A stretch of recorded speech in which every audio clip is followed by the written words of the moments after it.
Hey, all, Brad here with another quick video. I've got a Joust board set on the bench. I just finished repairing, and it did run its 24-hour kind of burn-in period to make sure there's no issues.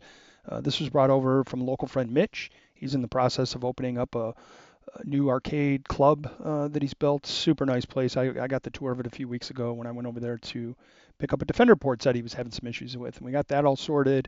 He had some people out the other night and noticed he was having some issues with the Joust. It was leaving some pixels on the screen and asked me about it. I said, bring it over, we'll take a look.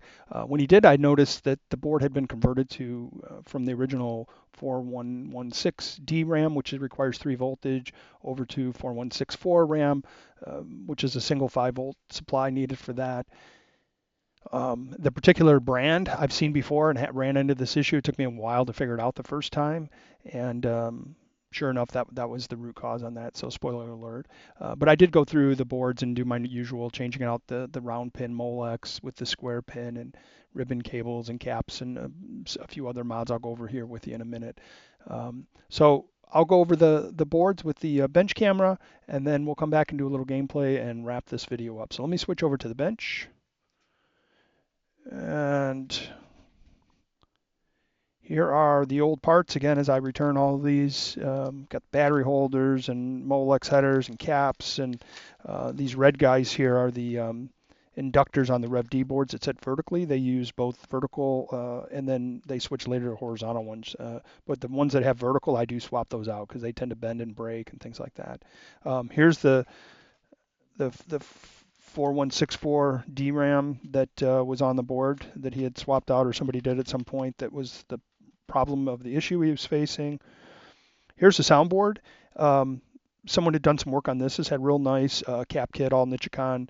Someone had swapped out fairly recently, I would say within the past 3 or 4 years, so I didn't, need to replace those. Someone replaced the 7805 voltage regulator. They had the heatsink a little heavy. I cleaned all that up.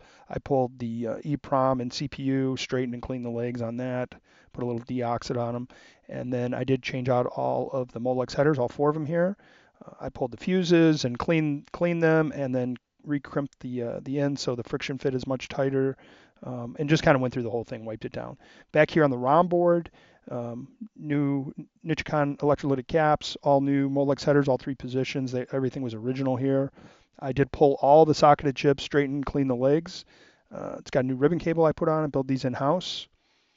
I/O board, similar, new ribbon cable, new filter cap, 2 new 10-pin Molex headers, and then wipe down. And I did test all 18 inputs with the Splat ROM board.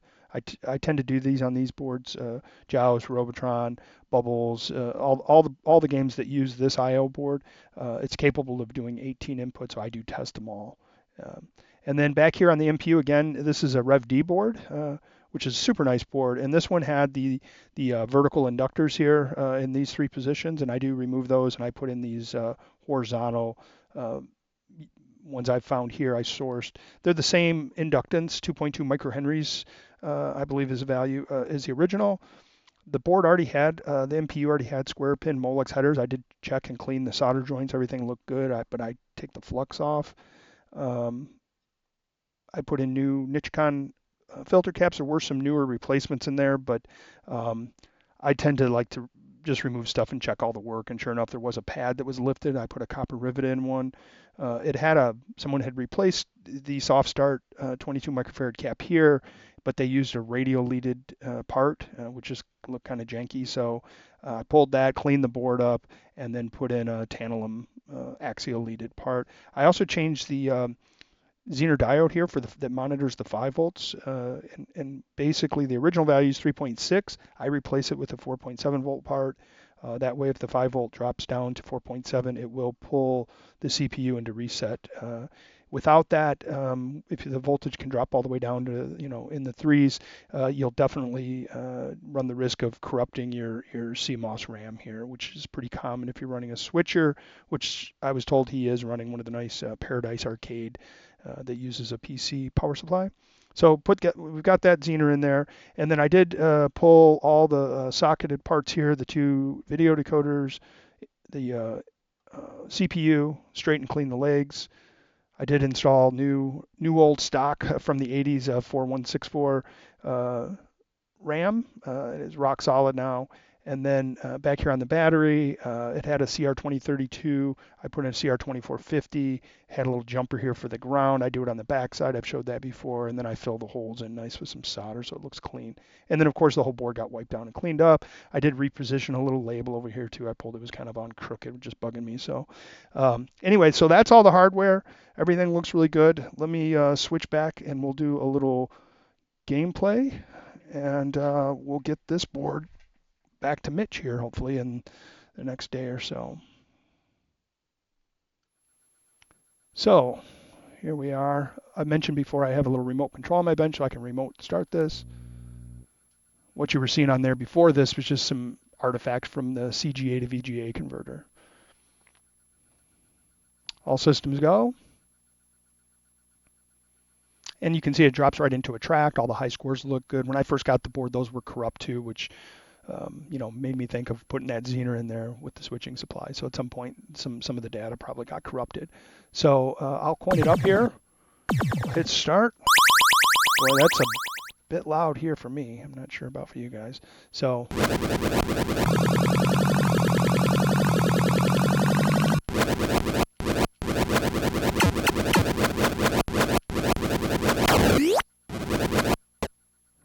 me turn that down a wee bit more. Is that better? Yeah, it's better.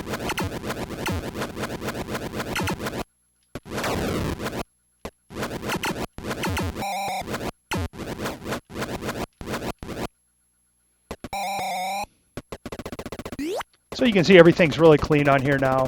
Might as well get this guy. I'll drop it into diagnostics and ROM's good. No RAM errors. CMOS is good. Sound. We can loop through a few of them.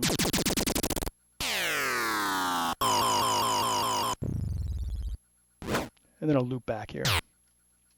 And then this is the input, so move left, move right, flap, player one start, coin.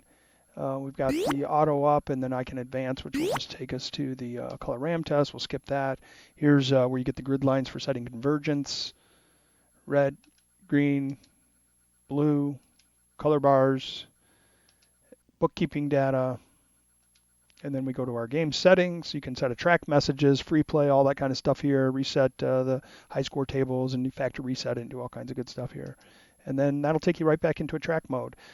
So it's all set, and I will get this all wrapped up and put the soundboard, which is brought separate. He didn't bring the whole plate in because I think it had the power supply and all that on there. So I'll put that in a nice pink anti-static bag and get this ready. Either not sure if I'm going to drop it off or if he wants to pick it up. So anyway, that'll finish up the video. Thanks for watching, and we'll see you in the next one.